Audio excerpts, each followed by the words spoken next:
Bismillahirrahmanirrahim. Assalamualaikum warahmatullahi wabarakatuh. Perkenalkan, saya Nur Aisyah Rositat Sikadewi dari Pendidikan Kimia 18C akan mempresentasikan materi kimia fisika mengenai kesetimbangan antara fase-fase terkondensasi. Subbab yang pertama yang akan saya bahas, subbab 15.1, yaitu kesetimbangan cair-cair. Bagaimana sih jika toluena direaksikan dengan benzena murni, air direaksikan dengan nitrobenzena, fenol direaksikan dengan air? Apakah ketiganya akan membentuk satu fase? Ataukah dua fase? Pada subbab ini akan dibahas pada sistem kesetimbangan cair-cair, dua fase, di mana satu lapisan adalah cairan murni dan lapisan lainnya adalah larutan jenuh A dalam cairan B, maka potensial kimia dalam larutan A bernilai sama dengan potensial kimia dalam cairan murni. Sehingga dapat dituliskan dalam persamaan 15.1 dengan nilai mu A min mu 0A sama dengan 0. Kemudian di sini jika uapnya ideal didapatkan persamaan 15.2 dengan rumus mu A min mu 0A sama dengan RT ln XA. Dari persamaan 15.2 dapat diketahui bahwa RT dalam XA tidak pernah 0 kecuali jika campuran A dan B memiliki XA sama dengan 1, yaitu kecuali jika campuran tersebut tidak mengandung B. Kemudian di sini terdapat kurva hubungan mu A min mu 0A sama dengan 0 terhadap XA pada larutan ideal, di mana nilai mu A min mu 0A sama dengan 0 bernilai negatif untuk semua komposisi larutan ideal. Ini menyiratkan bahwa A murni selalu dapat ditransfer ke dalam larutan yang ideal dengan penurunan energi Gibbs. Akibatnya, zat yang membentuk larutan ideal saling larut satu sama lain. Untuk sebagian nilai mu A min mu 0A sama dengan 0 harus 0. Pada beberapa komposisi menengah dari larutan. Dengan demikian, mu A min mu 0A harus mengikuti beberapa kurva seperti garis putus-putus. Ini. Pada titik X aksen A, nilai mu A min mu 0A adalah 0 dan sistem dapat ada sebagai larutan yang memiliki fraksi mol A sama dengan X aksen A dan lapisan terpisah cairan murni A. Nilai X aksen A adalah kelarutannya kerabat B diekspresikan sebagai fraksi mol. Jika fraksi mol A dalam B melebihi nilai ini, maka gambar 15.1 menunjukkan bahwa mu A min mu A0 akan positif dengan nilai mu A lebih besar daripada mu 0A. Dalam keadaan ini, A akan mengalir secara spontan dari larutan ke dalam cairan murni A sehingga mengurangi XA hingga mencapai nilai keseimbangan X aksen A.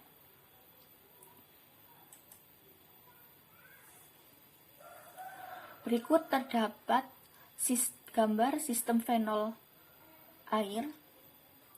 Misalkan pada suhu tertentu, nilai T1 sejumlah kecil cairan A ditambahkan berturut-turut ke cairan B. Jumlah pertama A larut sepenuhnya, seperti halnya yang kedua dan ketiga. Titik-titik keadaan dapat direpresentasikan pada diagram T-X seperti gambar 15.2a ini, yang digambarkan pada tekanan konstan. Hal yang sama dapat dilakukan di sisi kanan dengan menambahkan B ke A. Pada awalnya, B larut untuk menghasilkan sistem satu fase yang homogen. Titik D, E, F, batas kelarutan B dalam A tercapai pada L2. Poin ke kiri A2 mewakili sistem dua fase.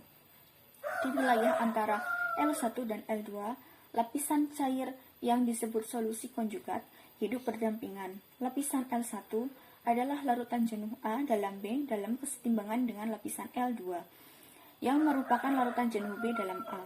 Jika percobaan dilakukan pada suhu yang lebih tinggi, nilai yang berbeda dari batas kelarutan L aksen 1 dan L aksen 2 akan didapat. Poin A, B, C mewakili komposisi setelah penambahan 3 jumlah A menjadi murni B. Karena semua A larut, titik-titik ini terletak pada daerah satu fase. Setelah sejumlah A ditambahkan, batas kelarutan tercapai. Poin L1, jika lebih banyak A ditambahkan, lapisan kedua terbentuk karena tidak ada lagi A yang akan larut. Wilayah di sebelah kanan titik L1 karenanya merupakan wilayah dua fase. Diagram T versus X untuk sistem fenol air ditunjukkan pada gambar 15.2b.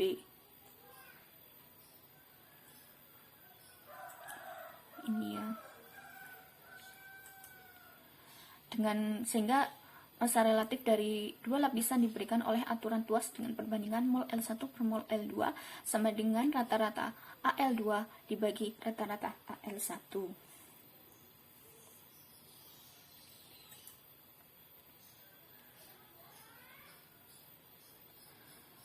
Kemudian ini terdapat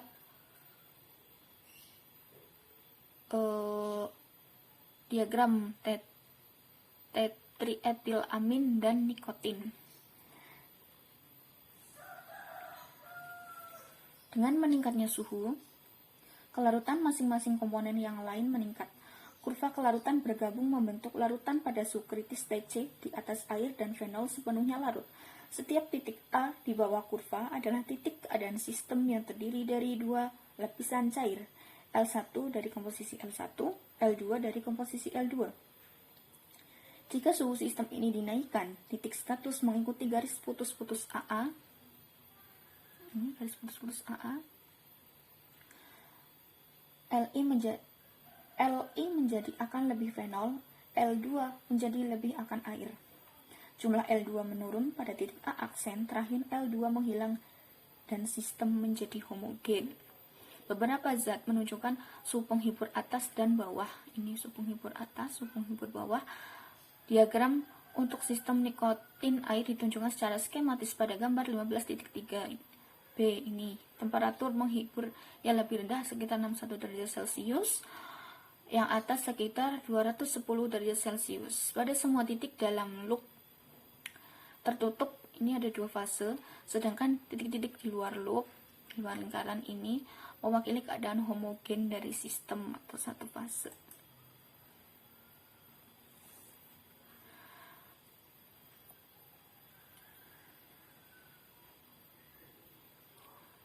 Aturan fase untuk sistem pada tekanan konstan adalah F aksen sama dengan C min P plus 1, di mana F aksen adalah jumlah variabel selain tekanan yang diperlukan untuk menggambarkan sistem.